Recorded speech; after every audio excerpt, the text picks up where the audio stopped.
Afternoon everybody, बहुत बढ़िया हालचाल, फर्स्ट क्लास। ओके, तो सेमीकंडक्टर्स के लेक्चर 1 में, जेई लेक्चर 1 में स्वागत। हमने रेगुलर बोर्ड में तो इसके बारे में देखा ही है, कोई दिक्कत नहीं। हम फिर से उसको ब्रश अप कर लेते हैं और ऐसी ऐसी चीजें देखेंगे जो बोर्ड में हमने नहीं देखी। Okay, so with that idea in mind, I think I will start semiconductors. I am sure you know elemental semiconductors में दो नाम आते हैं, silicon and germanium.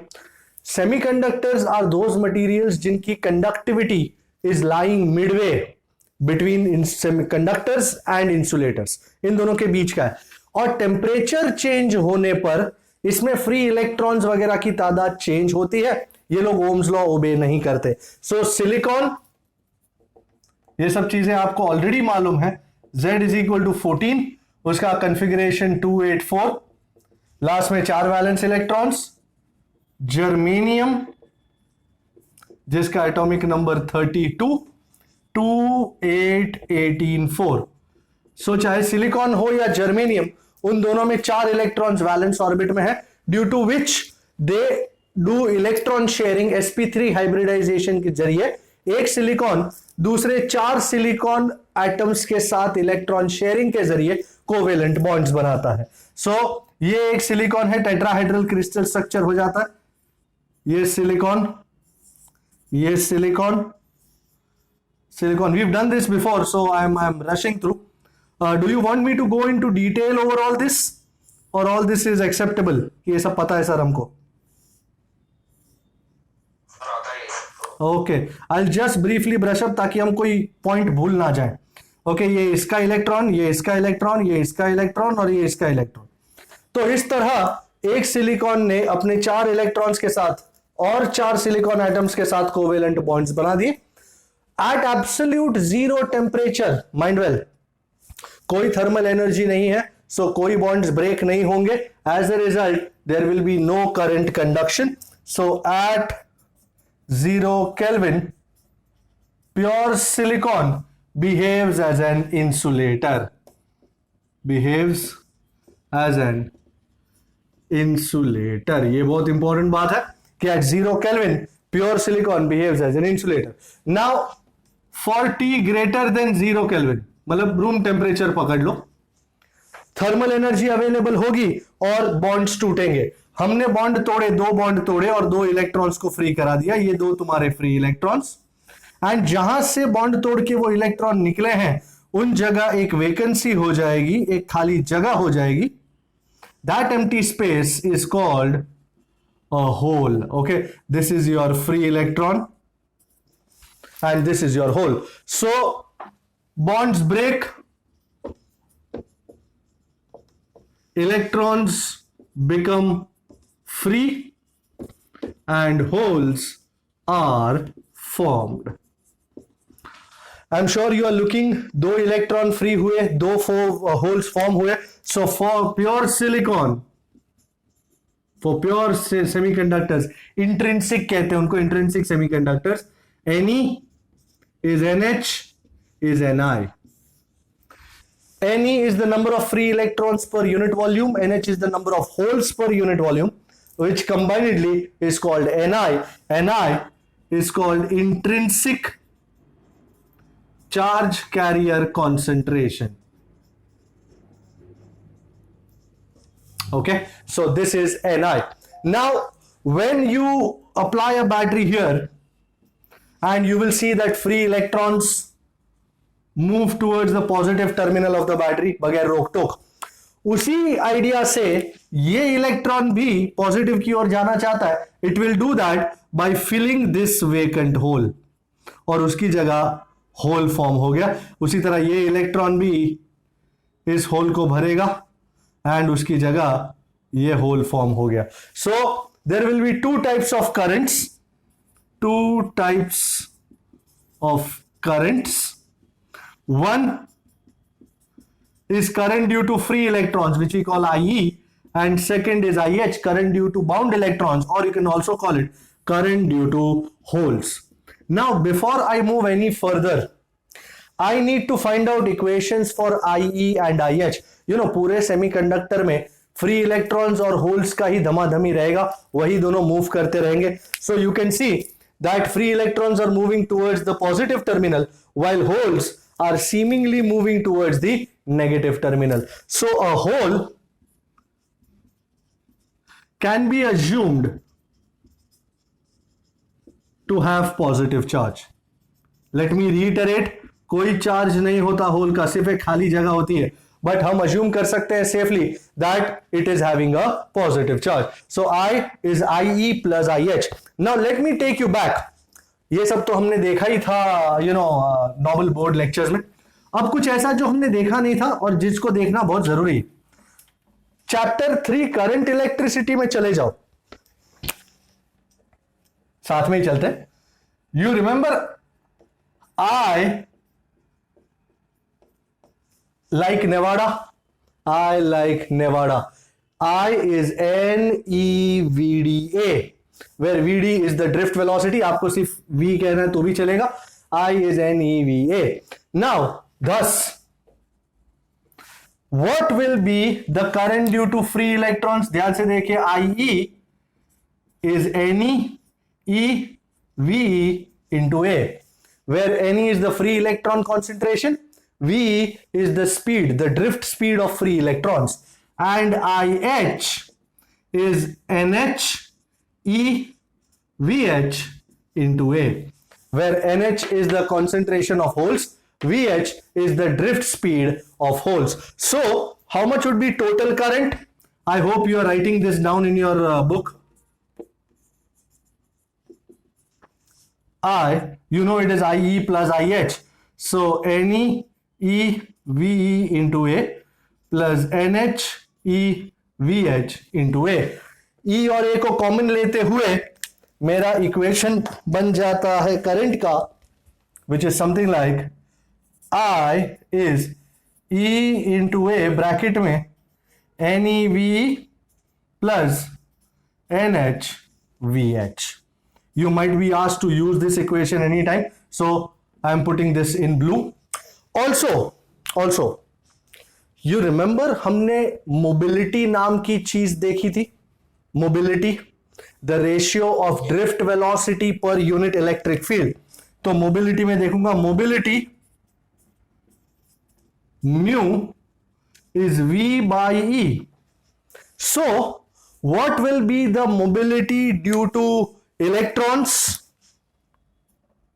Mu E is VE by E, and what will be mu H? VH by E. Alright, so mobility for electrons is VE by E, mobility for holes is VH by E. Now, हमने आगे बढ़ते हुए conductivity और mobility का equation भी relation में देखा था. Let us see, just a moment. ये सब इक्वेशंस हमने ऑलरेडी देखे, बट सेमीकंडक्टर्स के साथ इसका रिलेशन आज तक एक्सप्लोर नहीं किया था, जो हम यूजुअली जेई में एक्सप्लोर करते हैं. सो this is what it is. Now the total conductivity,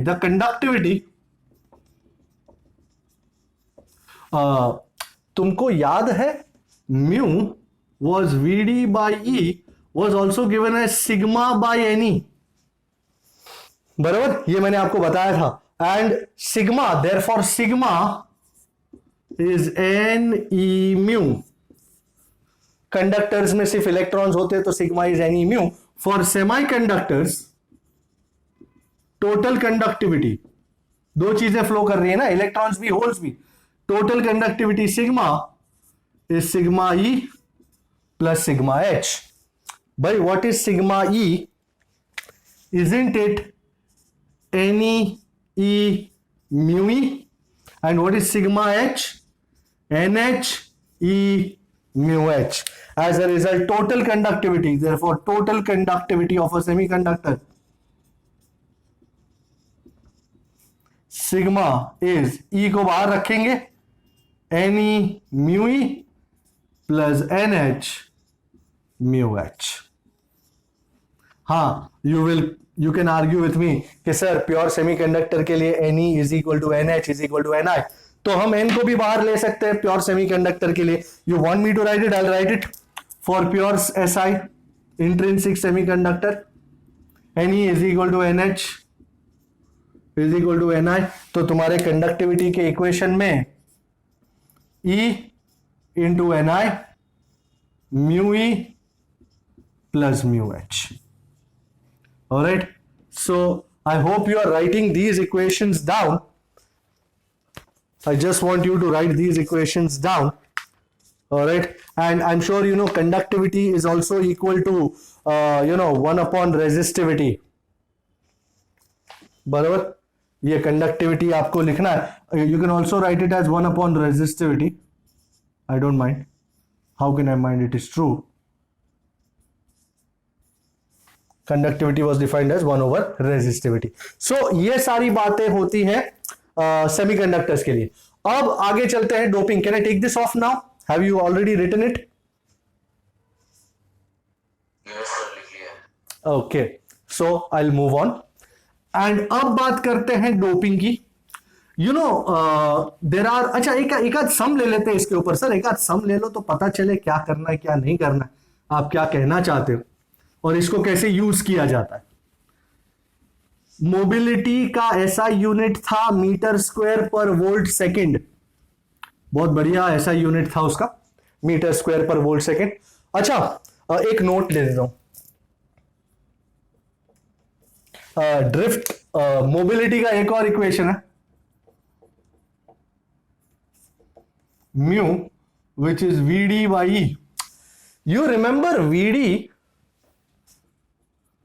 was a into tau, acceleration into relaxation time, and acceleration was e by m, the whole into tau. So how much would be Vd by E? Isn't it e tau by m? ये एक और मस्त equation निकाला। So अच्छा ध्यान से देखिए, on increasing temperature, you remember relaxation time tau decreases on increasing temperature, relaxation time tau decreases as collisions become faster. Tau decrease हुआ तो mobility and thus mobility mu also decreases. याद रखने की जैसी बात है, याद रख सकते हैं, कोई दिक्कत नहीं है। सो ये मुझे अचानक याद आया मोबिलिटी और टेम्परेचर का relation.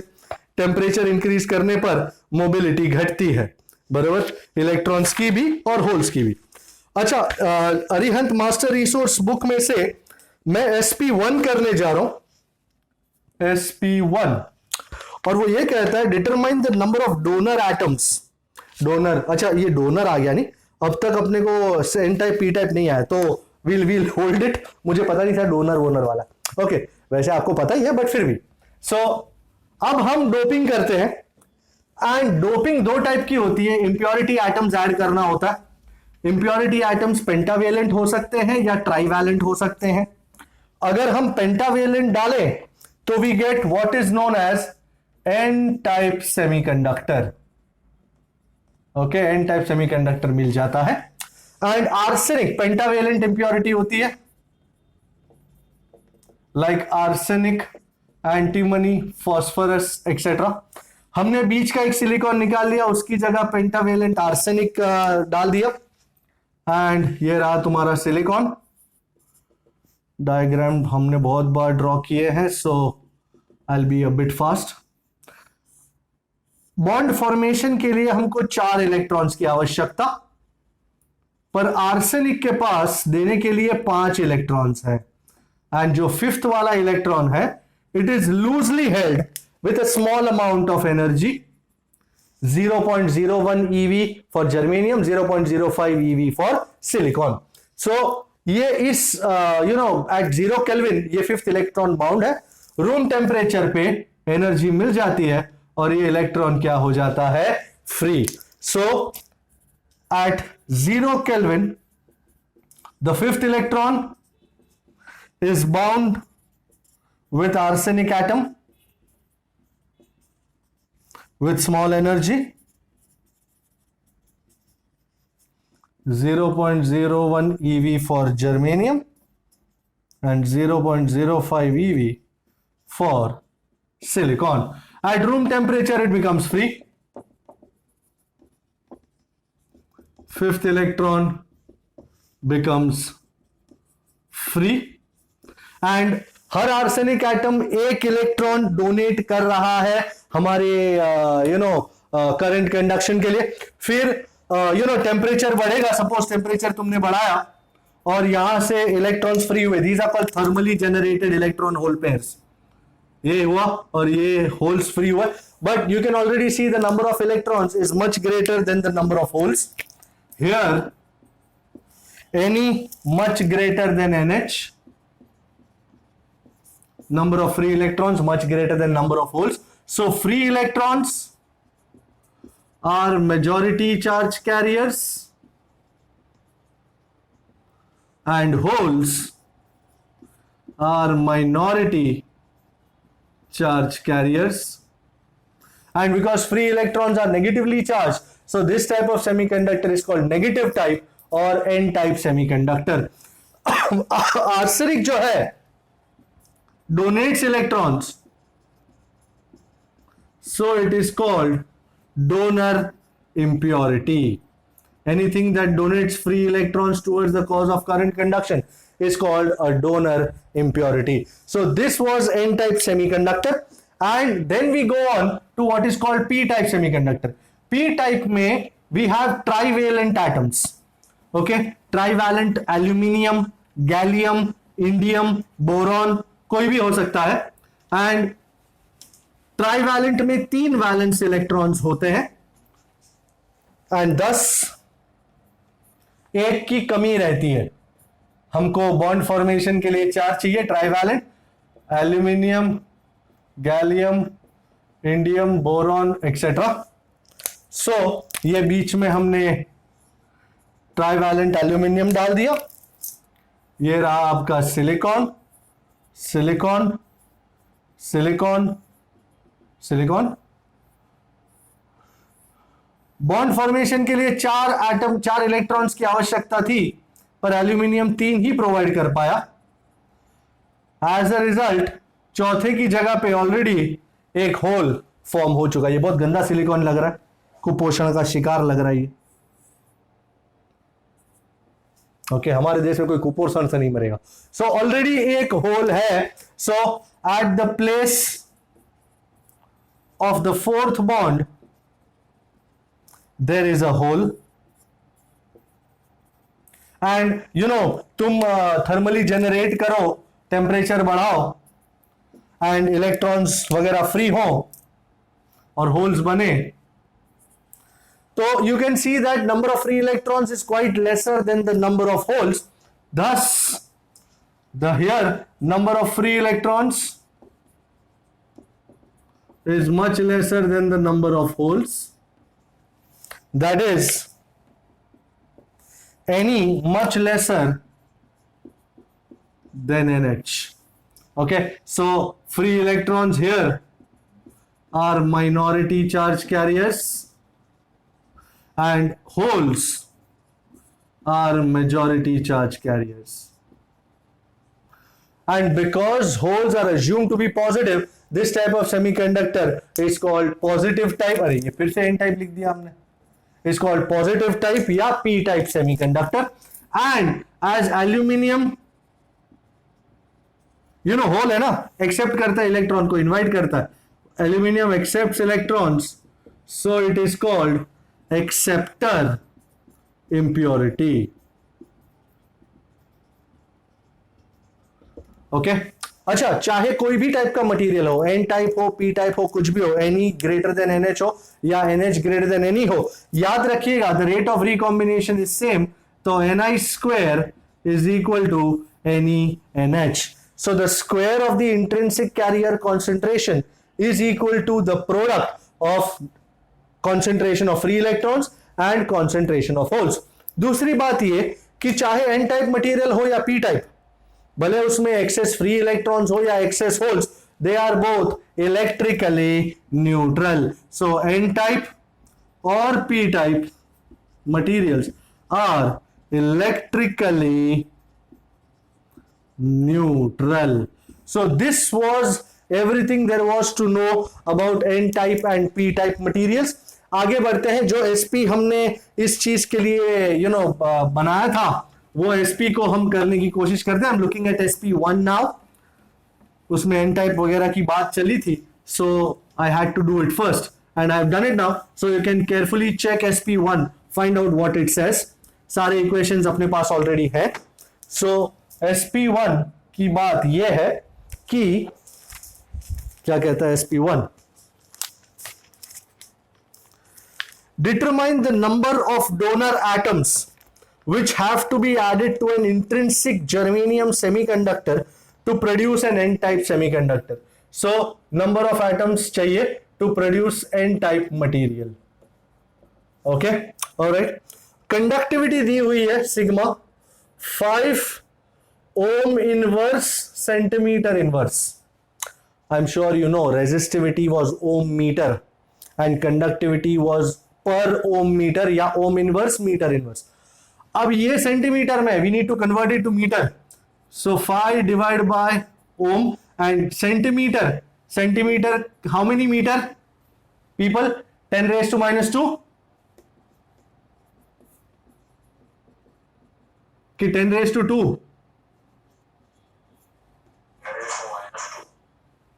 1 centimetre is 10 raised to minus 2 metre, तो ये ऊपर चढ़ जाएगा तो 500 ओम इनवर्स मीटर इनवर्स हो जाएगा। दूसरा, mobility of electrons mu E दिया हुआ है 3900 सेंटीमीटर स्क्वायर पर वोल्ट सेकेंड। फिर से सेंटीमीटर स्क्वायर का झोला है, तो अपने को फिर से उसको मीटर में कन्वर्ट करना पड़ेगा। 3900 centimetre is 10 raised to minus 2 metre का स्क्वायर। 10 raised to minus 2 का square is 10 raised to minus 4। 3900 into 10 raised to minus 4, that's 0.39 metre square पर वोल्ट सेकेंड। हमने पहले कन्वर्ट कर लिया ताकि दिक्कत ना हो। निग्लेक्ट कॉन्ट्रीब्यूशन ऑफ होल्स, वाह वाह वाह, अच्छी बात है। सो हमको एक्चुअली चाहिए एनी। नाउ सबसे पहली बात, we know total conductivity sigma is sigma e plus sigma h, but उन्होंने कहा है neglect sigma h, contribution of holes neglect करो, तो sigma is equal to sigma e and sigma e is what? N e mu e. हमारे पास sigma है total, ये रहा, म्यू ई है, ये रहा, ई है। Can we find out any? With ease we can find out any, that sigma by E mu E. Sigma is how much? 500, E की value 1.6 into 10 raised to minus 19 and mu E 0.39. You can take it as 0.4 if you want. Be my guest. So that's 5 into 10 raised to 2 and 1.6 into 0.4. Isn't it 0.64? People. And 2 plus 19 is 21. So this is 5 या 50 divided by 6.4. 6 8s are 48, करीबन 8 के आसपास होना चाहिए। 8 into 10 raised to 21. Check the answer.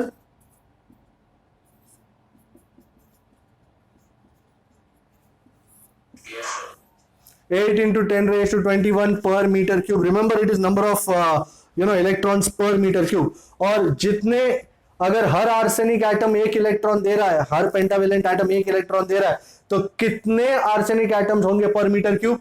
8 into 10 raised to 21 per meter cube. So this is your answer. Now we go on. Okay, so one of my favorite topics coming up now, p-n junction. मैं एक p material और एक n material को via complex chemical procedure जोड़ देता हूं। ये भी इलेक्ट्रिकली न्यूट्रल है, ये भी इलेक्ट्रिकली न्यूट्रल है। This has got excess holes, this has got excess electrons. The moment I join them and this acts like a semi-permeable membrane, allowing passage of stuff from one region to another. यहां से electrons jump करना शुरू कर जाएंगे and they will start occupying these holes. So electrons from the n region move to the p region and start occupying these holes. And जिन जगहों से ये electron निकले हैं, माइंड वेल, वहां पे होल नहीं बनेगा क्योंकि ये फ्री इलेक्ट्रॉन्स है, कोई बॉन्ड में बंधे हुए इलेक्ट्रॉन्स नहीं है। उनकी जगह बनेंगे positive ions. So these are the positive ions, immobile positive ions. And धीरे धीरे इनका नंबर बढ़ता जाएगा। ये जो फ्री इलेक्ट्रॉन्स इस तरफ आ गए और पॉजिटिव आयंस इस तरफ आ गए, उनका नंबर बढ़ता जाएगा। This electrons going into N region is called electron diffusion. This is called electron diffusion, and due to this an electric field is created which prevents further electrons from moving into n region. Now the minority charge carriers here will start moving and will go into n region. This electrons going from p to n is called electron drift. Okay, at one point diffusion current is equal to drift current, net current becomes zero. So at one point diffusion current is equal to drift current and net current becomes zero. Equilibrium establish हो जाता है, and अब कोई भी कहीं भी हिलेगा नहीं, and सब का मोशन रुक गया, and this is what is the equilibrium condition at the p-n junction. So ये जो जगह बन गई है, which has been depleted of its majority charge carriers, is called depletion region. I'm sure you know everything about it now. We have already discussed this in detail. Depletion region. इसकी thickness 1/10 of a micrometer जितनी होती है, ज्यादा नहीं होती. And due to accumulation of negative here and positive here, there is a small potential difference which has been formed, and this is called barrier potential. All right, so due to accumulation of charges near the junction, a small potential difference is produced, which is called potential barrier. Small potential difference is produced at the junction, called potential barrier or barrier potential, whatever you want to call it, denoted as VB. For germanium, VB is nearly 0.3 volt, and for silicon, barrier potential is करीबन 0.7 volt. But this is different from energy gap. Energy gap याद है? The difference between valence band and conduction band, उसको कहते थे energy gap. मैं ये भी बता दूं आपको एक नोट के जरिए कि एनर्जी गैप या band gap which was called EG, it was the distance between valence band and conduction band. It was the distance between valence band and conduction band. Valence band was that band representation in which those electrons which are still in their bonds used to be represented, and conduction band में हम उन electrons को दिखाते हैं जो free हो गए. Conductors का energy gap बहुत कम होता है, insulators का काफी ज्यादा होता है, more than 3 electron volt. Silicon और germanium का अलग होता है. For silicon, band gap energy is 1.1 eV, and for germanium, energy gap is करीबन 0.7 EV. So this is different than this. Don't get confused about this. इसका इसके साथ कोई रिलेशन नहीं है खासम खास. Okay, so this is the idea. अब ये चलेगा only due to bias, चाहे वो फॉरवर्ड बायस हो या रिवर्स बायस हो, किसी ना किसी तरीके से हमको उसको बायस करना पड़ेगा. So let's bias this PN junction. पहले फॉरवर्ड बायस करते हैं, क्योंकि इन सब बातों को भली भांति हम देख चुके हैं. I hope you are writing down these values, right? लिख लो वैल्यूज, जरूरत है. ये जी था, जी. फॉरवर्ड बायस, फॉरवर्ड बायस का मतलब है कि P connected to positive and N connected to negative. P to positive and to negative.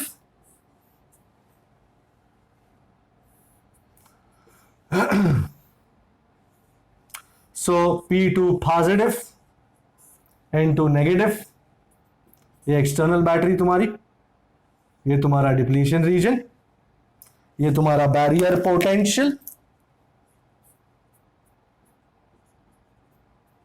And ये उसका इलेक्ट्रिक फील्ड बैरियर पोटेंशियल की वजह से, और ये तुम्हारा इस बैटरी की वजह से external electric field. And we know this story by heart now कि फॉरवर्ड बायस में हम सबसे पहले इलेक्ट्रिक फील्ड को कंपेयर करते हैं, और यहां पे मैंने देखा the electric field due to external battery and electric field due to barrier potential are in opposing regions. You know, they are in opposite directions. As a result, the net electric field across the junction goes on decreasing. Net electric field across junction goes on decreasing. This is a sort of a revision for you. And net potential difference across the junction, पहले सिर्फ VB था, अब now it is VB minus V, and due to this ये घटता जा रहा है potential difference. So now the depletion region width also goes on decreasing. Can you see depletion region width goes on decreasing? And so depletion region width decreases. I'll just write the salient features. And as a result यहां जो बहुत सारे electrons हैं, majority charge carriers in N type, वो बड़े खुश होके junction cross करेंगे and thereby constituting a large amount of current which is called forward current. So now the electrons, free electrons, majority charge carriers in N type cross over into P region and constitute current which is called forward current. And this forward current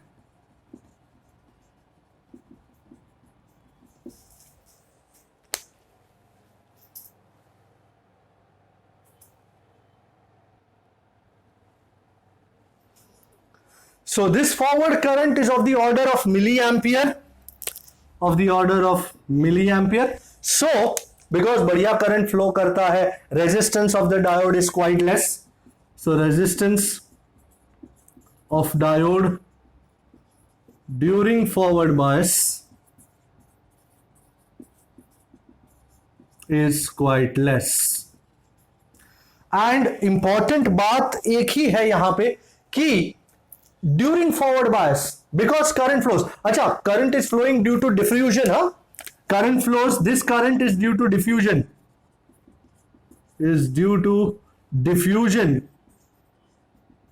of electrons into P region. So my most important statement is that during forward bias, by FB is not anything else, it is forward bias. During forward bias, current flows. So diode is said to be on or conducting or short circuit. Okay, please take this down very importantly. During forward bias, current flows. As a result, diode is said to be on or conducting or short circuit. Now let's talk about reverse bias.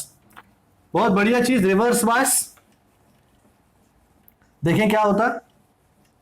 मैं वो side नहीं मिटा रहा हूं, वो side आपके लिए रख रहा हूं मैं फिलहाल. रिवर्स बायस मतलब P connected to negative and N connected to positive.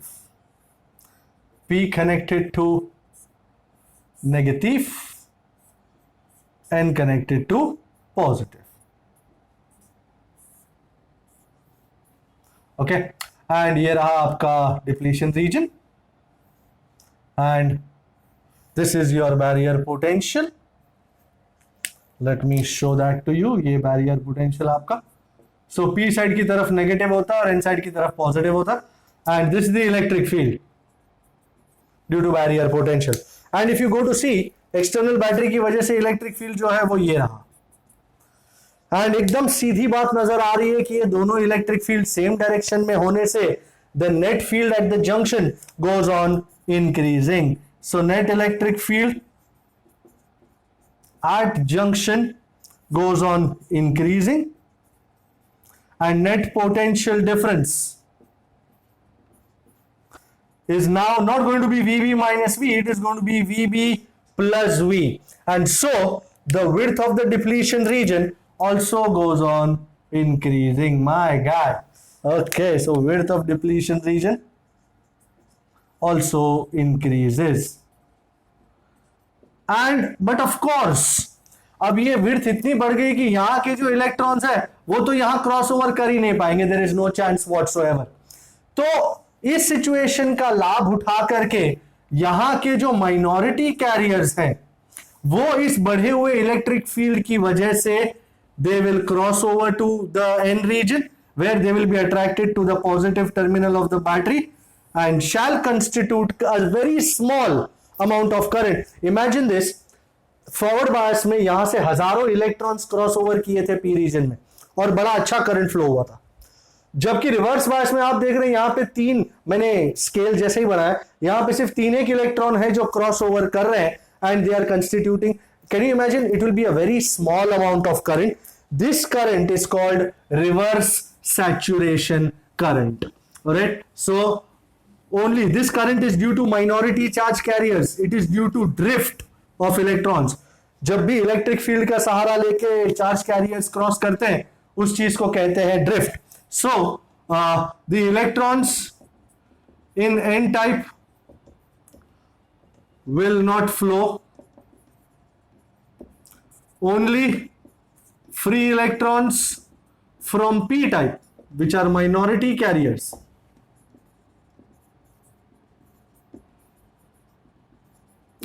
cross the junction and constitute a small current, a very small current called, as I said it, it is called reverse saturation current.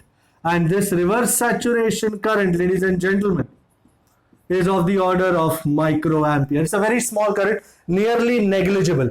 So here current is due to drift of the charge carriers. Here current is due to drift. You know, कभी कभी छोटे छोटे MCQ में ये पूछ भी लिया जाता है कि फॉरवर्ड बायस में करंट किसकी वजह से है, रिवर्स बायस में किसकी वजह से है। सो फॉरवर्ड बायस में it is due to diffusion, reverse bias में it is due to drift. And resistance, because a very small current flows, resistance during reverse bias is quite large. Resistance during reverse bias is very large.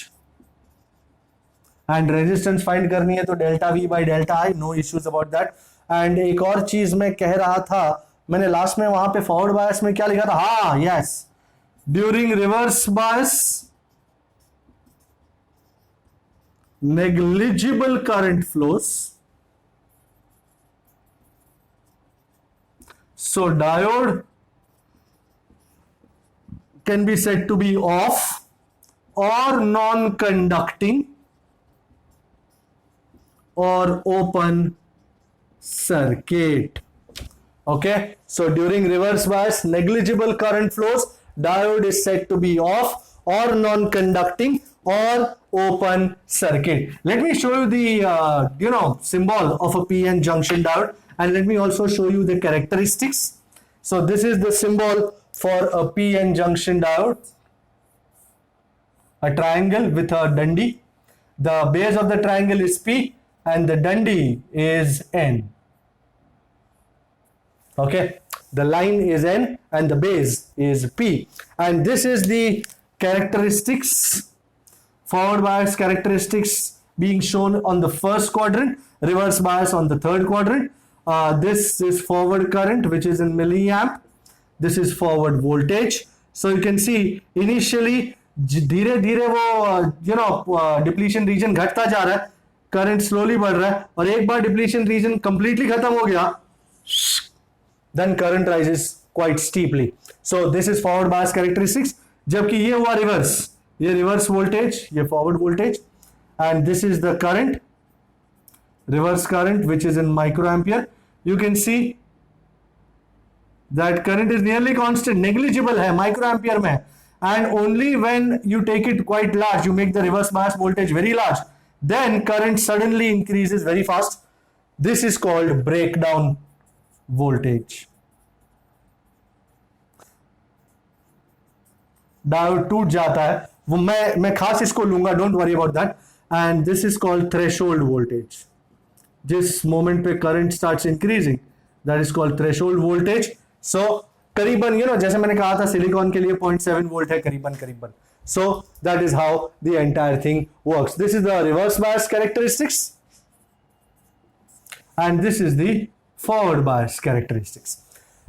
Now looking at these characteristics, हमको ये interest होता है कि ये diode use किस में. अच्छा, before I do that एक बहुत ही इंपॉर्टेंट इक्वेशन मैं आपको दिखाना चाहता हूं. Yes, before I go ahead from diode, एक इक्वेशन करंट का, the equation for current in a PN junction diode.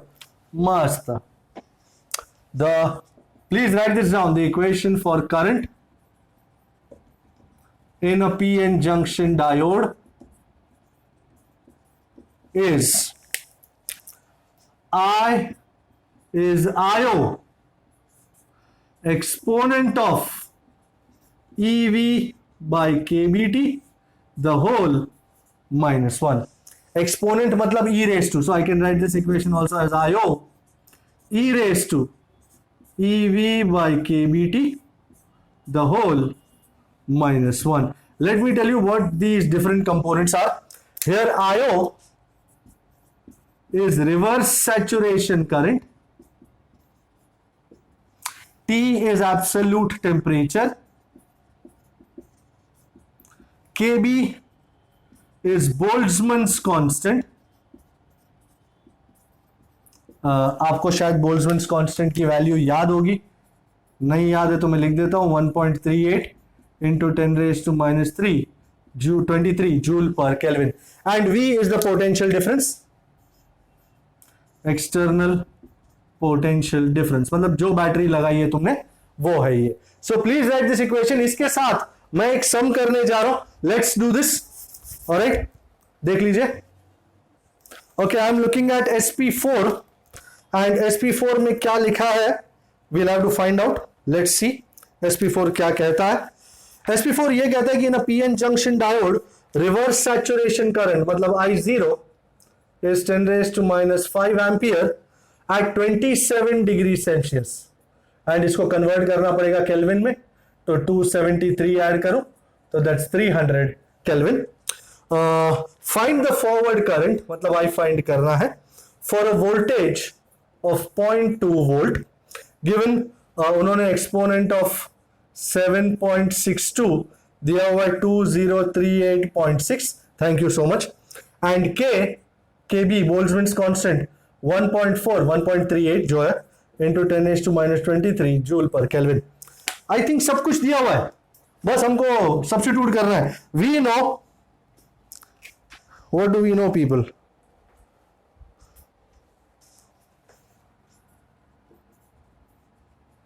Current in a PN junction diode is I is IO exponent of EV by KBT the whole minus 1.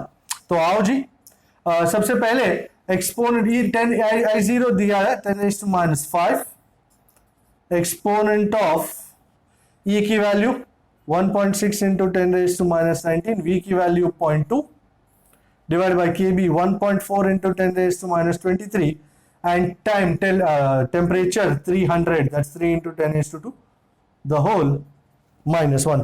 I think we should solve this up. वैसे तो अपने को उन्होंने exponent of वो value दिया ही है तो अपने को पता ही है, पर फिर भी कंफर्म करना जरूरी है. -23 plus 2 is -21 and -19 plus 21 is 10⁻². So 1.6 into 0.2 into 10⁻² upon 1.4 into 3 by 14 3s are 42 ना. भाई आप लोग हाँ या ना बतियाते नहीं हो. 0.2 into 100 is 20 and 20 into 1.6. Are we going on the right track? Yes we are. 20 into 1.6 that's 32 है ना, divided by 4.2. I think you can divide this quite easily if you want, but finally answer 7.62 के आसपास ही आएगा. आप चाहो तो confirm कर लो. सही जा रहे हम, है ना? 7.62 ही आएगा. और उन्होंने थैंकफुली मुझे 7.62 का एक्सपोनेंट दिया हुआ 2038.6 माइनस 1. अब भाई 2038.6 minus 1, isn't it 2037.6?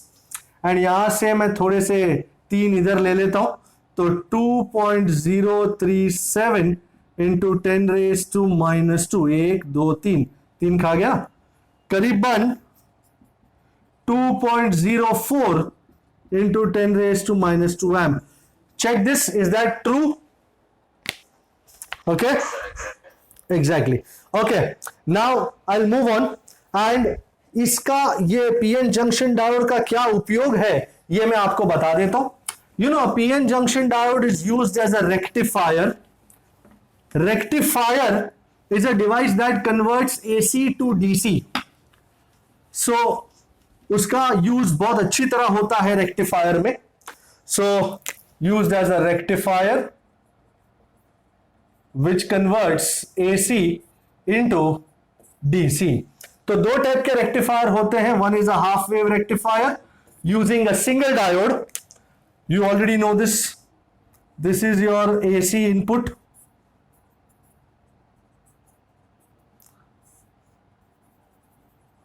which is given to the primary of a transformer, and इसका secondary of a transformer, usually step down transformer use करते हैं ताकि डायोड पे बहुत हाई वैल्यू ना पहुंच जाए.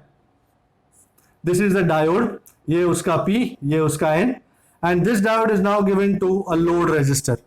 So this is your load resistor जिसके अक्रॉस आउटपुट लिया जाएगा. So this is your DC output, this is your load resistor. Now understand this, एकदम सिंपल बात है. You know, this is the input voltage that is coming to the secondary of the rectifier, secondary of the transformer rather. ये AC input कहेंगे हम, AC input to the diode, and this will be the DC output across the load. Load के across कैसा आता है वो देख रहे हैं. ये AC इनपुट है ऑल्टरनेटिंग, ये एक साइकिल है AC की. Now when positive half cycle comes to the P of the diode, positive to P, diode is forward biased. बराबर, ये डायोड फॉरवर्ड बायस हुआ, फॉरवर्ड बायस होके बंद हो गया, and as a result current flow होने लगा, एंड लोड रजिस्टर के अक्रॉस भी मस्त करंट फ्लो हुआ और हमको आउटपुट मिला. सो ये आउटपुट मिला क्योंकि diode D is forward biased. Now reverse अपना ये नेगेटिव हाफ साइकिल आई. When negative half cycle is given to P, diode is reverse biased. Reverse bias मतलब खुल जाता है, और खुल जाता है मतलब कोई करंट फ्लो नहीं होता. एज अ रिजल्ट आपको कोई आउटपुट नहीं मिलता across the load. So can you see, and फिर से वही पॉजिटिव हाफ साइकिल आई, आउटपुट मिला across the load. Negative half cycle आई, no output across the load. So for one full cycle of AC, you are only getting half cycle of DC. या तो कुछ मिल ही नहीं रहा है. So that is the prime reason why this is called a half wave rectifier. तुमको दोनों half cycle में से सिर्फ एक हाफ साइकिल में आउटपुट मिल रहा है. That is why this is called a half wave rectifier. So for one full cycle of AC input, we get only half cycle of DC output. Now you might question me, sir, why is it called DC? Because this is alternating. You know, positive half भी है, negative half भी है, direction change होता है. यहाँ पे तो आप देखो direction remains same. There is no change in direction. That is the prime reason why this is called DC. And this is a special type of DC which is called pulsating type DC. Okay, so this is pulsating type DC. अच्छा, मैं इसके कुछ parameters आपके सामने पेश करूंगा. क्या parameters हैं इस चीज के, let me tell you.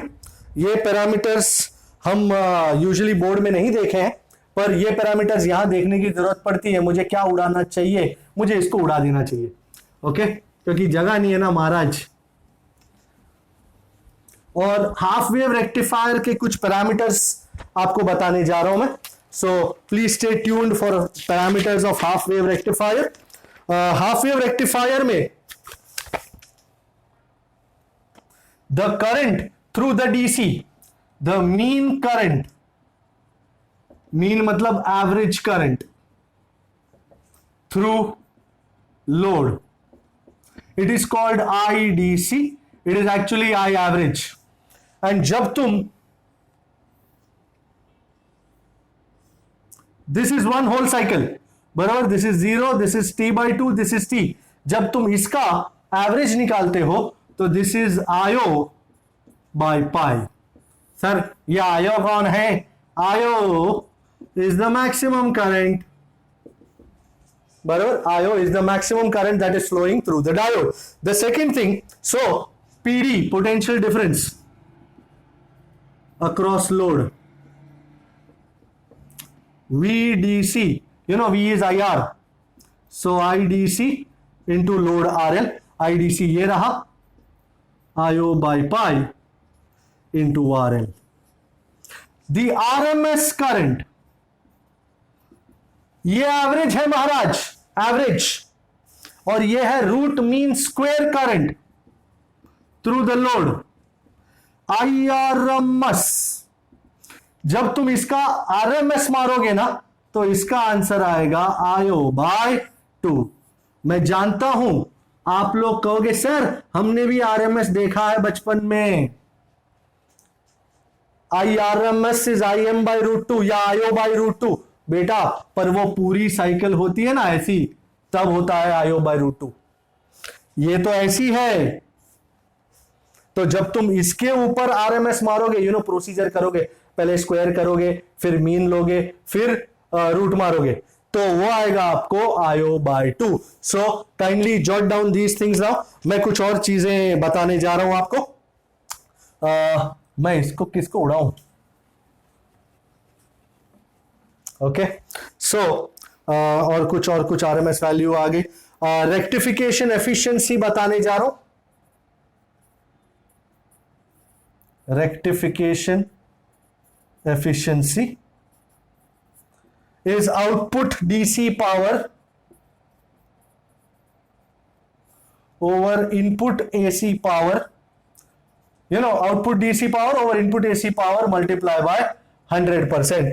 and power efficiency, ये तो रेक्टिफिकेशन की efficiency, power efficiency is same output DC power over AC. अब तुमको तो यहां पे सिर्फ हाफ साइकिल के लिए मिल रहा है, so AC input for half cycle, AC input for only half cycle, AC input power, don't worry you won't have to use it, rather for half cycle into 100%। Have you jotted down these characteristics? तो हम चले full wave rectifier करने के लिए। Okay, full wave rectifier करते हैं फटाफट। Can I take this off now? Full wave rectifier में दो diode, and I am taking this also. आपको रुकना है तो मैं रुक जाता हूं। अच्छा, एक और चीज मैं बता दूं आपको, is called form factor. Form factor is IRMS over IDC। Form factor is IRMS over IDC। ये रहा IRMS, ये रहा IDC। लगाओ तो जरा, for half wave rectifier form factor कितना होगा? मैंने फाइंड आउट किया है हाफ वेव रेक्टिफायर के लिए 1.57। You can confirm it also, 1.57। IRMS ये रहा IO by 2, IDC ये रहा IO by pi, IO cut, pi चढ़ गया ऊपर, 3.14 by 2, 1.57 आ रहा आंसर, बराबर। एंड एक और चीज है विच इज कॉल्ड रिपल फैक्टर। ये मैं थोड़ा एडवांस लेवल पे जा रहा हूं, ये जेई मेन लेवल से ऊपर जा रहा हूं थोड़ा, पर मुझे लगता है कि अभी ये कर रहे हैं तो कर लेते हैं। Ripple factor, what is ripple factor? You know, this is the amount of AC components in the output cycle. So Ripple factor is value of AC component upon value of DC components in the output cycle, and that is IAC by IDC. पर हमको finally IRMS और IDC में चाहिए हमको, so it's root of IRMS by IDC the whole square minus 1. Actually IRMS by IDC is form factor, so it is root of form factor square minus 1. एक काम करो तो 1.57 का स्क्वायर करके -1 करो और उसका रूट मारो, आपको आंसर मिलेगा 1.21. For half wave rectifier ripple factor is 1.21. You can do it and you can find out. And now let's go to full wave rectifier. मैं एक सेकेंड वेट करता हूं ताकि आपको लेना हो तो स्क्रीनशॉट ले सकते हो. Okay, now full wave rectifier जी.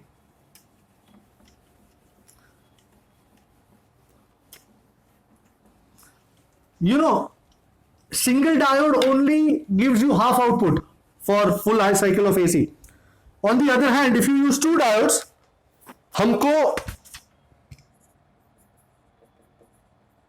पूरे AC साइकिल के लिए, दोनों हाफ साइकिल्स के लिए आउटपुट मिल जाएगा. This is my circuit for full wave rectifier. Is your AC input और ट्रांसफॉर्मर के प्राइमरी को मैं यहां से आउटपुट देख रहा हूं फ्रॉम द सेकेंडरी, एंड दो डायोड यूज करूंगा मैं. ये है D1, ये है D2, ये इसका P, ये इसका N, ये P इसका P, ये इसका N, दोनों को साथ में बांध दिया मैंने. और यहां से मैं लूंगा लोड, एंड फ्रॉम हियर ये है RL, ये आपका आउटपुट. और यहां से मैं सेंटर ऑफ द ट्रांसफॉर्मर को ये दे दूंगा. This is called centre tap, it's called C. Now this point and this point are mirror images 180 degree out of phase. तो अगर ऊपर में पॉजिटिव हाफ साइकिल आएगा तो नीचे उसका mirror image negative half cycle आएगा. This is our AC input का ग्राफ.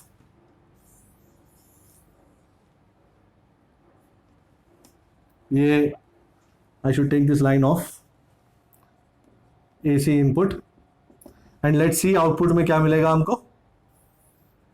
ग्राफ के जरिए ही बात करेंगे, ग्राफ से करेंगे सबका स्वागत. ये DC output across load. Okay, now you can see ये पहली हाफ साइकिल आई, ये पॉजिटिव हाफ साइकिल P को दी, positive half cycle to P, तो D1 फॉरवर्ड बायस्ड, तो D1 हुआ फॉरवर्ड बायस्ड, बंद हो गया. Negative half cycle to P, D2 reverse biased, मतलब ये खुल गया. एंड करंट अब फ्लो होगा इस तरफ से टक टक टक टक टक टक टक टक टक टक टक टक टक टक, और यहां जाते हुए ये पूरा सर्किट कंप्लीट हो जाएगा. सो हमको आउटपुट मिल रहा है for the first cycle. This is my output. And now the second half, negative half cycle to P, तो positive half cycle to P here, negative to P, तो D1 is reverse bias. Second में D1 is reverse बायस, तो खुल जाएगा. D2 is forward biased, तो बंद हो जाएगा. एंड इस तरह आपका आउटपुट वर्क करेगा. दिस विल बी टक टक टक टक टक टक टक टक टक टक टक टक टक. The most important thing to see is जिस डायरेक्शन में ब्लू वाला जा रहा है उसी डायरेक्शन में रेड वाला जा रहा है. एंड इस तरह आपका आउटपुट आपको मिल जाता है. सो इस टाइम में भी हमको आउटपुट मिल गया. सो दोनों साइकिल्स के लिए D1 forward, D2 reverse, D1 reverse, D2 forward. So you are getting output for both cycles of input AC. That is why this is called a full wave rectifier. All right, and this is a very beautiful thing. तो इसका क्या क्या parameters है let's find out. Can I take this off now? मैं parameters लिख देता हूं जैसे उसके लिए लिखा था, इसके लिए भी लिख देता हूं. The current across the load, current, the mean current, mean average across the load, जिसे हम आईडीसी कहते हैं. इस बार IDC is 2IO by pi. जब तुम सिर्फ इतने का निकालोगे ना, इतने का एवरेज इतने साइकिल के लिए, तो it is 2IO by pi. You can see it is double that of पुराने वाला, क्योंकि पुराने वाले में इतना था, ये भी था और ये भी था. इसमें था, इसमें कुछ नहीं था, और इसमें पूरा है. सो 2IO by pi. The potential difference across the load, which is the same equation, VDC is IDC into RL, which is 2IO by pi into RL. And इस बार तुम्हारा RMS current, root mean square current through the load, याद रखें, this is average, this is root mean square. इस बार बिल्कुल तुम्हारा root mean square current IO by root 2 होगा, no doubt, बिल्कुल, क्योंकि पूरी साइकिल है. एंड फिर वही सब चीजें, फॉर्म फैक्टर एंड वो सब, आओ देख लेते हैं ठकाठक. Everybody knows form factor is IRMS by IDC. भाई IRMS ये रहा, IDC ये रहा. For full wave rectifier form factor मैंने वैल्यू निकाली थी, कितना होता है form factor? 1.11. Half wave rectifier में 1.57 था, इसमें 1.11 है. And ripple factor root of IRMS by IDC the whole square -1, या रूट ऑफ फॉर्म फैक्टर का स्क्वायर -1, रूट ऑफ 1.11 का स्क्वायर -1, आपका आंसर आ जाएगा 0.48. सो इसका मतलब फुल वेव रेक्टिफायर में डीसी का आईसी कंपोनेंट कम है as compared to half wave rectifier. And मैं आपको दो वैल्यूज भी बता देता हूं. फॉर फुल वेव रेक्टिफायर या पहले half wave rectifier, rectification efficiency is 40.6%, and for full wave rectifier it is 81.2%, double of half wave rectifier. So full wave rectifier is an efficient tool as compared to a half wave rectifier.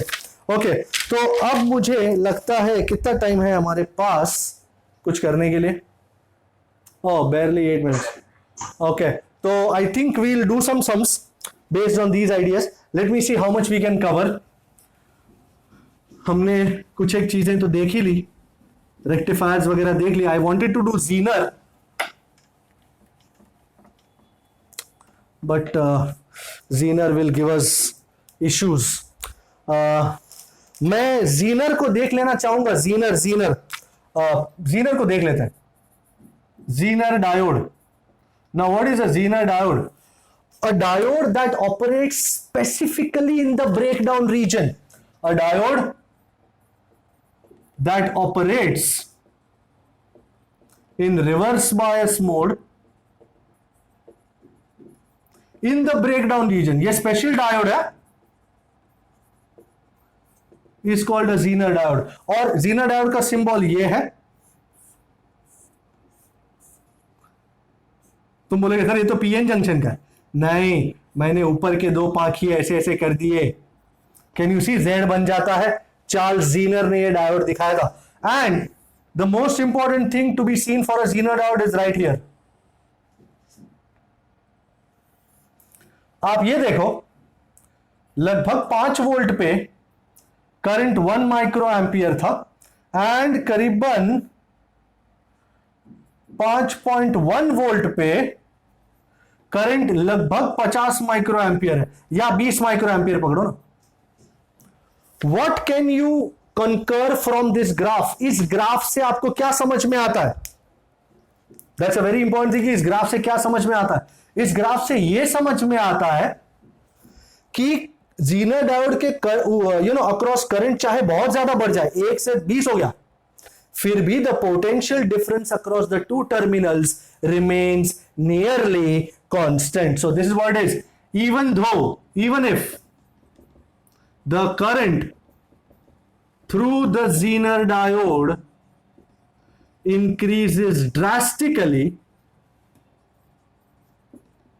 most important statement, the potential difference across its two ends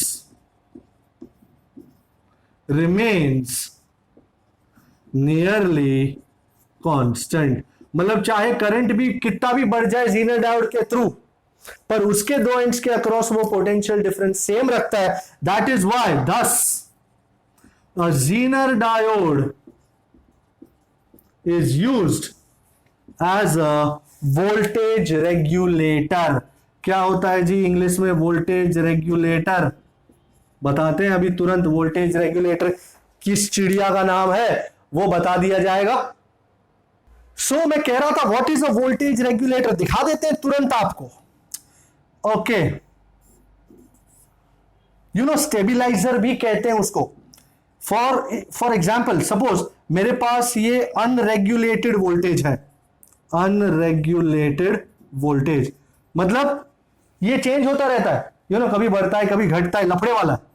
मैं इस resistor के जरिए ये Zener diode को reverse bias में लगाता हूं and Zener diode के पैरेलल में लगाता हूं मेरा लोड, चाहे वो मेरा टीवी हो या मेरा रेडियो हो या कुछ भी हो। लोचा ये है कि अगर मैंने जीनर डायोड नहीं लगाया और ये वोल्टेज लोड रजिस्टर के ऊपर आया तो लोड रजिस्टर उड़ सकता है। तो मैं चाहता हूं कि इसके वेरिएशन से लोड को बचाया जाए। तो किस तरह ये रेगुलेटेड आउटपुट है, आउटपुट वोल्टेज। सपोज यहां वोल्टेज है लेट अस से 6 वोल्ट और जीनर डायोड के अक्रॉस वोल्टेज भी 6 वोल्ट ही है, तो इस आरएस के अक्रॉस कोई पोटेंशियल ड्रॉप नहीं होगा और ये 6 वोल्ट, इसके अक्रॉस भी 6 वोल्ट, इसके अक्रॉस भी 6 वोल्ट, एवरीबॉडी इज हैप्पी। पर सपोज ये 10 वोल्ट हो गया, चल लफड़े वाली बात हो गई, ये 10 वोल्ट हो चुका है। डू यू अग्री 10 वोल्ट होने से now current through the circuit will increase, है ना? करंट बढ़ गया, पहले जितना फ्लो हो रहा था सपोज 1 माइक्रो एम्पियर, उससे अब 20 हो गया। बट जीनर डायोड का वादा है आपसे कि चाहे मेरे थ्रू करंट कितना भी बढ़ जाए, मेरे दो एंड्स के अक्रॉस पोटेंशियल डिफरेंस कितना रहेगा? कांस्टेंट।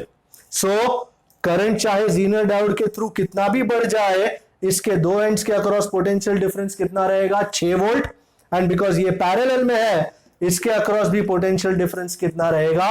6 वोल्ट। मतलब यहां होने वाली उथल पुथल से मैंने लोड को बचा लिया है, बराबर। तो घबराने का जरा भी दरकार नहीं है। अब तुम बोलोगे सर यहां 10 है यहां 6, बाकी का 4 कहां होगा? बाकी का 4 सीरीज रजिस्टर के अक्रॉस पोटेंशियल डिफरेंस आ जाएगा, बरोबर है। सो ये जीनर डायोड इस लोड को हर वक्त बचाता है, बॉडीगार्ड का काम करता है। एंड एक टिप भी दे देता हूं कि the current through the Zener diode, ये नोट में लिख दीजिएगा, normally the current through the Zener diode is taken nearly 5 times the value of current through the load, value of load current। अगर जरूरत पड़े तो तुम इस चीज का इस्तेमाल कर लेना।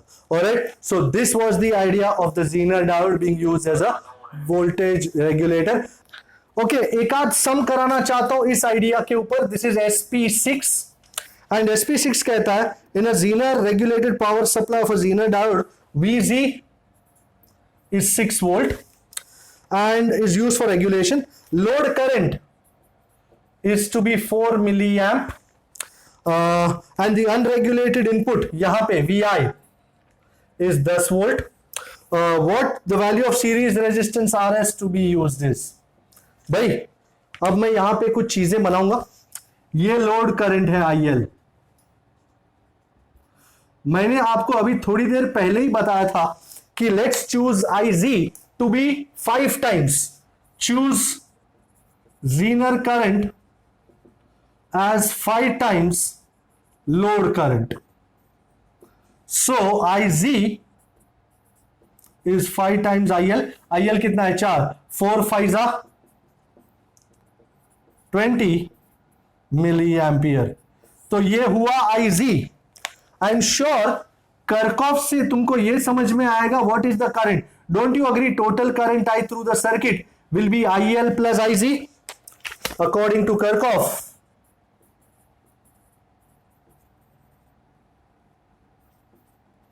I is IL plus IZ. So 20 plus 4, that is 24 milliampere. Okay, so 24 milliampere हमको करंट मिल रहा है यहां पे।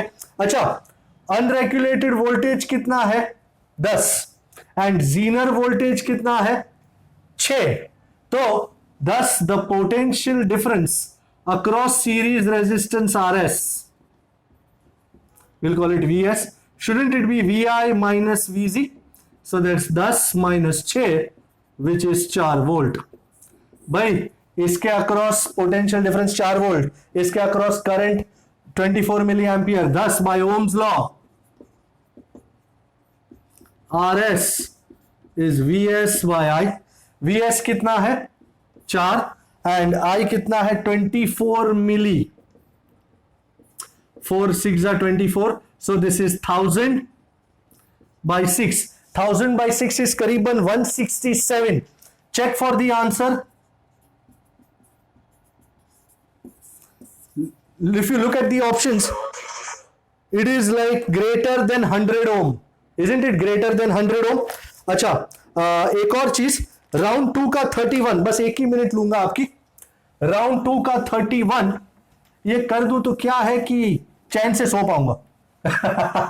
राउंड 2 का 31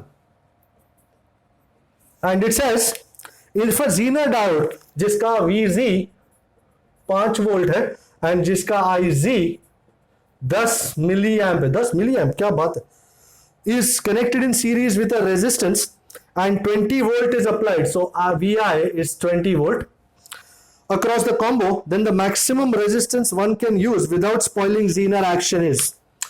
यही फंडा। तो सबसे पहली बात, potential difference across series resistance RS। Anybody? shouldn't it be VI minus VZ? VI कितना है? 20 minus 5 which is how much? 15 volt. Given current भी दिया हुआ है IZ 10 milli amp, so RS is VS by IZ। क्योंकि और कोई data नहीं है तो मैं IZ ही ले रहा हूं। That's 15 by 10 into 10 raised to minus 3। 15 by 10 is 1.5 and ये minus 10 raised to 3 चढ़ जाएगा ऊपर, सो 1.5 into 10 raised to 3 ohm or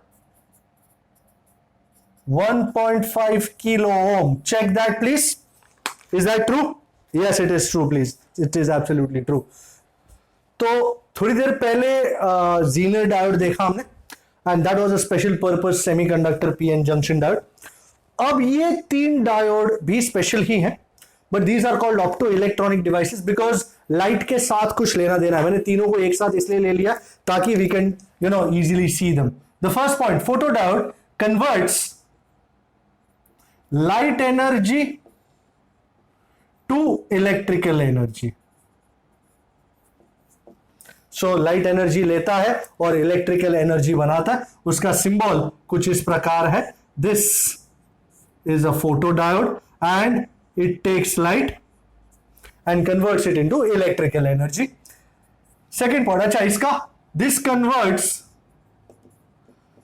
electrical energy to light energy. Everybody knows an LED, Diwali decoration वगैरह में यूज होता है, तो उसका भी सिंबल कुछ इसी प्रकार and this gives out light, so arrows बाहर की तरफ है लाइट के। जबकि सोलर सेल भी converts light energy into electrical energy. Solar panels in satellites, हमारे घरों में भी ऊपर लगी होती हैं सोलर पैनल्स, ये उसका सिंबल है। तो सोलर सेल और फोटो डायोड है तो एक ही नहीं, एक बहुत इंपॉर्टेंट डिफरेंस है। Here you know photo diode used in reverse bias mode, solar cell requires no bias voltage. This is a very important point. Solar cell में कोई bias voltage की जरूरत नहीं है. Photodiode is used always in reverse bias mode, while LED is used in forward bias mode. अच्छा, the most important point for a photodiode, light is detected. In short, current तभी बढ़ेगा जब light bonds तोड़ेगी. So light is detected only if, now I am writing the most important point, the energy of light h nu will be greater than Eg. Same goes for solar cell also. Bonds break only if h nu is greater than Eg. And isme the wavelength of light given out, frequency of light given out, frequency of light given out is, everybody knows h nu is Eg, so nu is Eg by h, or lambda, you know wavelength lambda, hc by lambda is Eg, so lambda is hc by Eg. So this is a very important point. So ये LED में से निकलने वाले light की wavelength दी हुई यहाँ पे, and यहाँ पे लाइट डिटेक्ट तभी होगी इफ एच नू greater than easy. This is used in optical communication systems, this is used in decorative lighting, in remote controllers etcetera, and solar cell is primarily used in satellites, solar panels, etc. So this was the brief description of the three optoelectronic devices जिनको use करना पड़ेगा हमको. Okay, brief में हमने इन चीजों को board के lectures में देखा है, so not an issue at all. अगर आप ब्रीफ में इन चीज को देखना चाहें विस्तार में तो you can look at the board lecture. So otherwise this is more than enough. Okay, symbols वगैरह सब कुछ दे दिए. I wish to do certain numericals which I think are important for us. ये एक राउंड 1 का 18 बढ़िया नंबर है और बहुत ही बढ़िया इसका काम है. 3 photodiodes D1, D2 and D3 are made of semiconductors having band gaps. So EG1 is 2.5 eV, EG2 is 2 eV and EG3 is 3 eV. Okay. Which one will be able to detect light of 6000 angstrom wavelength? Which will detect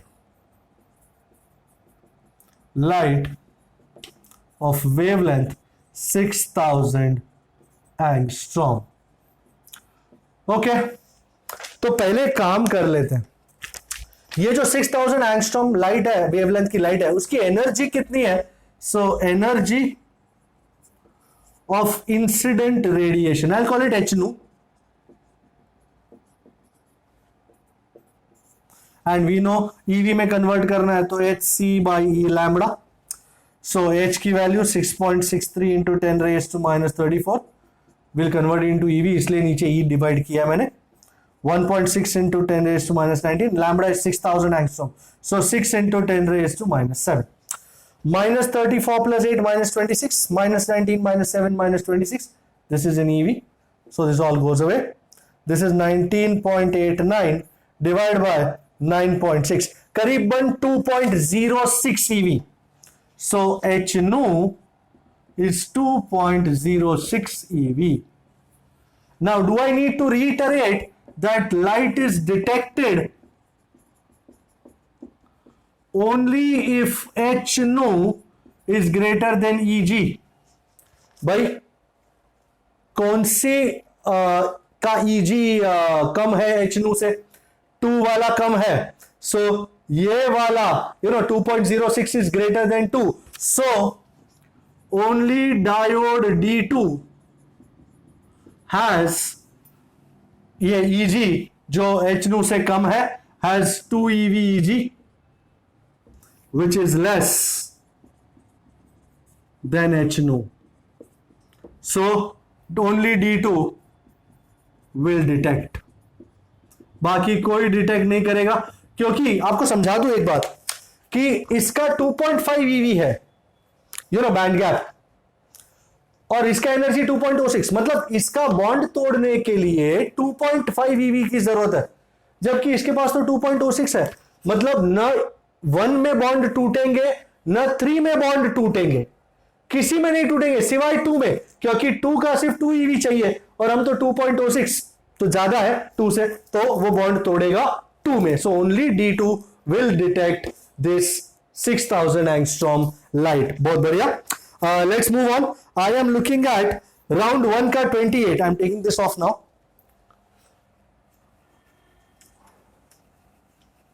lovely sum, कुछ diodes के ऊपर based है ये sums. मैं इनको छोड़ना नहीं चाहता था, that is the prime reason why I have taken this back. Round 1 का 28। The value of current in the following diagram, current find करना। डायग्राम क्या है, ये रहा। This is +5 volt, this is the diode and this is 200 ohm and this is +3 volt. This is P, this is N. You need to find current.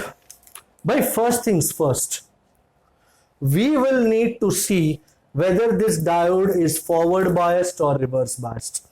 So what is the potential at P?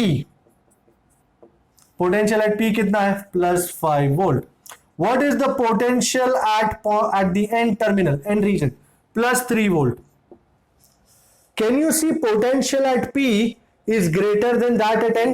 So as potential at P is greater than the potential at N, so diode is forward bias. पत्थर की लकीर है जी, मैंने blue में underline नहीं किया, but अगर ये बात याद रखी जाए तो बहुत बढ़िया है। सो P पे अगर हायर पोटेंशियल है, N पे लोअर, तो diode will be forward bias. Consequently अगर मैं यहां पे थोड़ा सा चेंज करके मस्करी कर रहा हूं, सपोज यहां पे +1 वोल्ट होता, can you see P is at +1 volt, N is at +3। So here N is at a higher potential, तो ये डायोड रिवर्स बायस्ड होता। बराबर है। सो हमेशा चेक कर लेना आप कि किस पे पोटेंशियल हाई है, तो फॉरवर्ड बायस्ड है, so it will behave like short circuit, that is it behaves like a short circuit, and as a result let me make a new circuit for this. So ये +5 volt, ये तेरे diode का, तुम्हारे diode का short circuit, ये 200 volt, 200 ओम sorry, और ये +3 volt, और करंट फाइंड करना है। हाँ भाई, current, isn't it potential difference over resistance? Ohm's law ji. So I is 5 minus 3 by 200. 5 minus 3 is 2. 2 by 200 is 1 by 100. And 1 by 100 is 10 raised to minus 2. So current is 10 raised to minus 2 ampere. क्या ये सही है? Check करें कृपया। Okay, सही है। Okay, I'm going on to the next sum. I am going on to number round 2 का 33। बहुत ही बढ़िया नंबर, राउंड 2 का 33। दो डायोड है और उन दोनों डायोड्स, कोई फॉरवर्ड बायस है कोई रिवर्स बायस है, तो हमको चेक करके उस चीज का आंसर निकालना है। इजी क्वेश्चंस, बस थोड़ा सा keep your head right over your shoulders, समझ के ही करें। राउंड 2 का कौन सा नंबर है? 33। What does it say? The circuit shown contains 2 diodes, each with a forward resistance. हमने यहाँ पे forward resistance 0 लिया था, पर यहाँ पे ये लोग ने कहा है forward resistance 30 ohm low and backward reverse resistance infinity. If the battery is 3 volt, then the current through the 50 ohm resistor, I through 50 ohm resistor is how much? कुछ भी करने से पहले सर्क्यूट ये है, यहां 70 ohm, this is like D1 letter से, उन्होंने नाम नहीं दिया पर मैं दे रहा हूं। यहां पे दूसरा diode, we'll call it D2, and साथ में 70 ohm, and this is your battery. This is plus minus, this is 3 volt, and this is 50. मैंने बीच वाले का, ये भी 70 है. Okay okay. नाउ मैं कुछ भी शुरू नहीं करूंगा जब तक मैं P और N नहीं लिख देता. सो D1 का ये P, ये N, D2 का ये P, ये N. If you're looking at the circuit carefully, positive terminal, isn't it connected to the P of D2? And positive terminal is connected to the N of D1.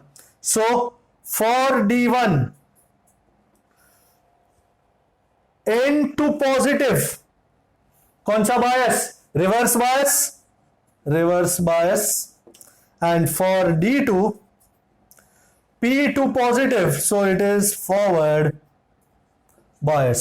मतलब मेरा D1 reverse bias है, मेरा D2 forward bias है. उन्होंने कहा है कि reverse bias का रेजिस्टेंस इनफाइनाइट है, मतलब ये ऊपर वाला खुल जाएगा. मैं एक नया सर्किट बनाने जा रहा हूं.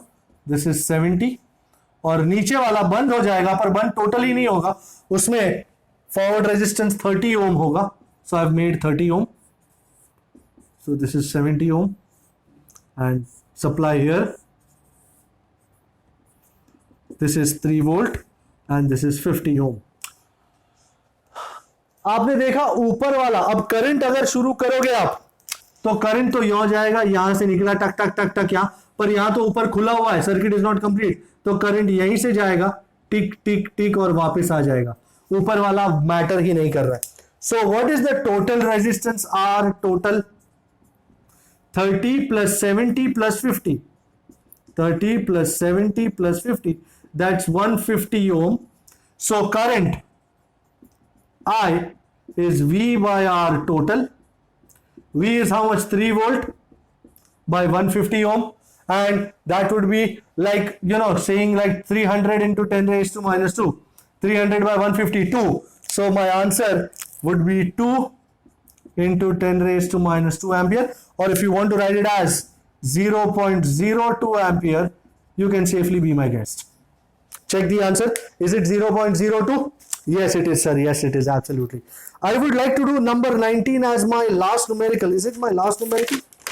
Well, I can say so safely. Let's see. Number 19, ये कौन से राउंड का नंबर 19 है? राउंड 2 का ही नंबर 19 है. और ये बहुत ही बढ़िया चीज है. एक इनिशियल शॉट में आपको अंदाजा नहीं आएगा कि क्या कहना चाह रहा है. That is the prime reason मैंने इसको लिया हुआ है. एक 4 डायोड का सर्किट बनाया हुआ है and they have asked us कि ये क्या है. अगर आप ऑप्शंस में देखो तो हाफ वेव रेक्टिफायर है, फुल वेव रेक्टिफायर है, क्या है क्या नहीं. वैसे बतेरे आंसर्स है, but we'll have to find out. I shown the input is across terminals A and C. सबसे पहले डायग्राम में जरा भी उंगली नहीं चाहिए, बरोबर होना चाहिए, नहीं तो सीटी बजाते नजर आओगे. सही है ना. इसमें अलग अलग केसेस ले करके. ओके, सो ए और सी के अक्रॉस इनपुट दिया हुआ है एंड बी और डी के अक्रॉस आउटपुट है. महाराज बी कहां है? ये रहा. बी और डी के अक्रॉस आउटपुट लिया है. Okay, let me call these diodes 1 2 3 4 and before I do anything I would safely write it as PN. And because they have asked us कि क्या है, ये हाफ वेव रेक्टिफायर है, full wave rectifier है, क्या है, सो हमको पहले इनपुट देना पड़ेगा. सो ये मैं इनपुट दे रहा हूं, देखते हैं क्या होता है. इनपुट, ये I/P is input across A and C and output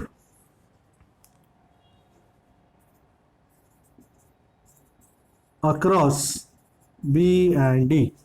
Now suppose मैं पहले पॉजिटिव हाफ साइकिल की बात करूं So positive half cycle is appearing across A. Agar, since input is across A and C, if positive half cycle appears across A, don't you agree negative half cycle will appear across C? Do you see that? पहली बात ये समझ में आया? If positive half cycle are appearing across A, तो जैसे full wave rectifier में देखा था, हाफ वेव में भी चलता है पर हाफ वेव में लगाने की जरूरत नहीं थी, तो negative half cycle across C. Now positive to P, do you agree this will be forward biased? So 1 will be forward biased. Positive to N, 4 will be reverse biased. मतलब 1 बंद हो जाएगा, 4 खुल जाएगा. अच्छा, नेगेटिव टू पी, तो 2 is reverse biased and negative to n, so 3 is forward biased. भाई circuit का आलम क्या है देखो तो जरा, देखें. सो ये A है आपका, ब्लू में ही बनाते हैं, एंड 1 क्या है, 1 फॉरवर्ड बायस हुआ, एंड यहां पे B होगा. 2 क्या हुआ, रिवर्स बायस हुआ. ओके, कुछ नहीं. 4 क्या हुआ, रिवर्स बायस हुआ. 4 reverse bias, 2 reverse bias, and ये वाला तुम्हारा, जस्ट होल्ड ऑन, आप जरा भी गड़बड़ तेजी मत लगाना. तो 4, ये 3 क्या है, फॉरवर्ड बायस. ये 1 का साइट है, ये 3 का साइट है, एंड यहां पे C. सो आप देख रहे, अगर ये A है तो ये A B के जरिए, ये जो A पॉजिटिव हाफ साइकिल है तुमको B के जरिए मिलेगी, B पे मिलेगी, और यहां जो नेगेटिव हाफ साइकिल है वो आपको D पे मिलेगी. इसका मतलब है B और D के अक्रॉस आपको आउटपुट मिल रहा है. जैसा A के अक्रॉस मिल रहा है पॉजिटिव हाफ, वैसा ही B के अक्रॉस मिल रहा है positive half. That is what you are looking at. Okay, so यहां पे A पॉजिटिव, C नेगेटिव, यहां पे B positive and D negative. Okay, अब ये पहला केस हो गया जब तुमने A पे पॉजिटिव साइकिल मारी, C पे नेगेटिव. अब सेकंड हाफ, शांति से, जरा भी दिक्कत नहीं चाहिए. अब A को नेगेटिव हाफ साइकिल आएगी, A को नेगेटिव हाफ साइकिल, C को पॉजिटिव हाफ साइकिल. ओके, अब ये नेगेटिव टू P, तो 1 is reverse bias. Hare Ram. Negative to N, so 4 is forward biased. Okay, positive to P, तो 2 is forward bias. Positive to P, 2 is forward bias. Positive to N, 3 is reverse bias. Okay, we are good. कैसा चेहरा बन रहा है? कौन सा वाला reverse biased है? 1 रिवर्स बायस्ड है, 4 फॉरवर्ड बायस्ड है. सो ये इस बार ऐसा जाएगा. तो A ये नेगेटिव. ओके, यहां D है, ये 4 है ना, एंड ये तुम्हारा C जो है, उल्टा है, C पे पॉजिटिव हाफ साइकिल आई थी, और 2 फॉरवर्ड है ना, 2 फॉरवर्ड है, और यहां से B पे.